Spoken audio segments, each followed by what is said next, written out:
भगवान कहते हैं मन प्रसाद सौम्यत्वम, बोलो मन प्रसाद, मौनम आत्मविनिग्रह, भाव संशुद्धिरित्येत, भाव संशुद्धि तपो मानसमुच्यते। मन की शुद्धि, मन की प्रसन्नता, आपके मन में द्वेष के विचार न हो, दूसरों को धोखा देने के विचार न हो, तो आपके मन में प्रसन्नता रहेगी। मैं तो मर गया, मेरा तो जीना मुश्किल है, मैं तो बड़ा दुखी हूँ, मैं तो भाग जाऊं, ये पापी मन की पहचान है। जयराम जी की। मन प्रसाद सौम्यत्वम मौनम आत्मविनिग्रह, भाव संशुद्धि इत्येत तपो मानसम उच्यते। आपका मन प्रसन्न रहे, राग और द्वेष रहित निर्णय करने से, राग और द्वेष रहित व्यवहार करने से मन में प्रसन्नता आएगी। प्राणायाम, स्वाध्याय और सत्कर्म, उदारता से मन में प्रसन्नता आएगी। सौम्यम भाव, आपके मन में किसी के लिए द्वेष भाव आपके मन को ही मलिन करेगा। स्व आश्रय विनश्यति, जैसे लकड़ी अग्नि का आश्रय और अग्नि लकड़ी को ही नाश करती है, ऐसे जिसके मन में द्वेष भाव होता है, वैर भाव होता है, कपट भाव होता है, वो उसके मन की ही सत्यानाश कर देता है। अतः आप उत्तम मननशील बनिए। मन को इधर उधर के हल्के भावों में, निगेटिव विचारों में, हीन विचारों में, द्वेष विचारों में, दुखद विचारों में, परेशानी के विचारों में, वे लोग सचमुच में अपने आप के बड़े कट्टर शत्रु हैं, जो बोलते मैं तो बहुत परेशान हूँ, बापूजी मैं परेशान हूँ, मेरी परेशानी सुनो। ऐसों से हम मिलना ही नहीं चाहते। जो रोता चेहरा लेकर आएंगे, अभी तो मित्रों के साथ हंसते हंसते आए थे, लेकिन आशीर्वाद लेना तो मुंह बना के आएंगे, तो ऐसे बेईमानों से आशीर्वाद का लेना देना होता ही नहीं।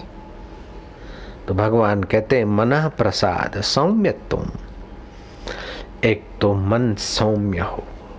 मन के प्रसाद में मौन भी बड़ा मदद करता है, और इंद्रियां जहां जहां फालतू जगह पे जाए वहां से उनको रोके। व्यर्थ का सुनना, आप कान पर विवेक की छलनी रखें। किसी की निंदा, किसी की के ऊपर व्यर्थ के आरोप, किसी की घृणा, किसी के लिए ग्लानि वाले वचन सुनकर आपकी कोई शांति भंग तो नहीं करता, आपकी श्रद्धा का ह्रास तो कोई नहीं करता। वचनों में बड़ी ताकत है।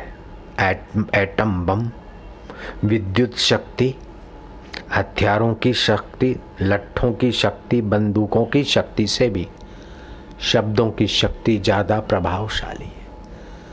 प्रहलाद को उसका बाप रोकता है विष्णु की भक्ति से, और प्रहलाद नहीं मुड़ता।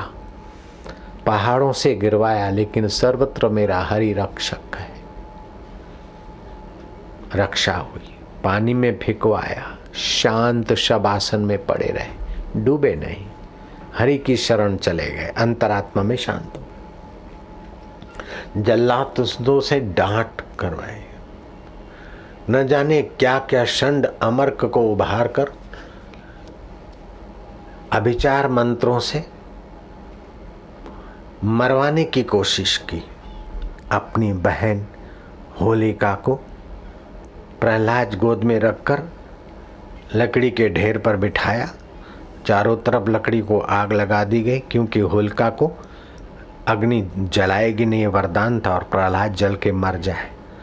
लेकिन अग्नि ने रुख बदला, जो वरदान मिला था वो वरदान कैंसल हो गया, क्योंकि भगवान पर निर्भर मन प्रसाद से पूर्ण प्रहलाद के लिए प्रकृति ने नियम बदल दिया, होलिका को जला दिया और प्रहलाद हेम खेम बचे रहे। ये होली का उत्सव हमको हर साल ताजगी देता है कि आप भगवान के नाते जिए, भगवान की प्रसन्नता के लिए कर्म करिए। और ये आपका अल्प जीवन है, आने वाले जीवन का ख्याल रखिए। आप अपने कर्म के आप करता है, फल आपको ही भोगना पड़ेगा। कर्म प्रधान विश्व करे राखा, जो जस करे तैसा फल चाखा।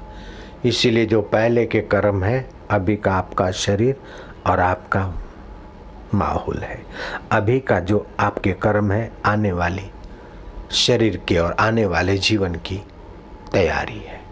इसलिए बुद्धिमान लोग एकादशी का व्रत करते हैं, पूनम का व्रत करते हैं, दान पुण्य करते हैं, सत्संग सुनते हैं, जप ध्यान करते हैं।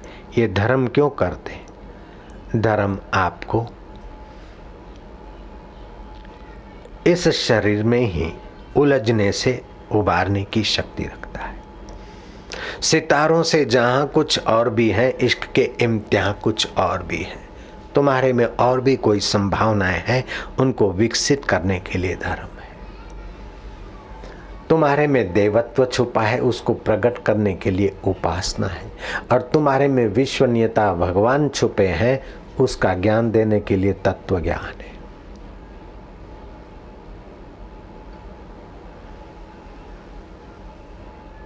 जिसके जीवन में सच्चाई है, दया है, उदारता है, शुभ भाव है, दूसरे का हित है, समझो उसका भविष्य उज्जवल उज्जवल और उज्जवल है।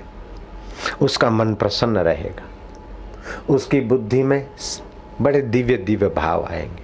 उसे सुख के लिए क्लबों में, शराबों, कबाबों में, फैशन प्रस्ती और बुत प्रस्ती के आकर्षणों में, संभोग से समाधि की भ्रांति में उसे गिरने की जरूरत नहीं पड़ेगी। वो तो संयम से समाधि का सुख ले लेगा, सत्कर्म से समाधि के आनंद को उभार लेगा। उसे रस के लिए भटकना नहीं पड़ेगा। उसके बुद्धि में रसदाता रसेश्वर परमात्मा का रस टपकता रहेगा और नित्य नवीन रस से वो संपन्न रहता है।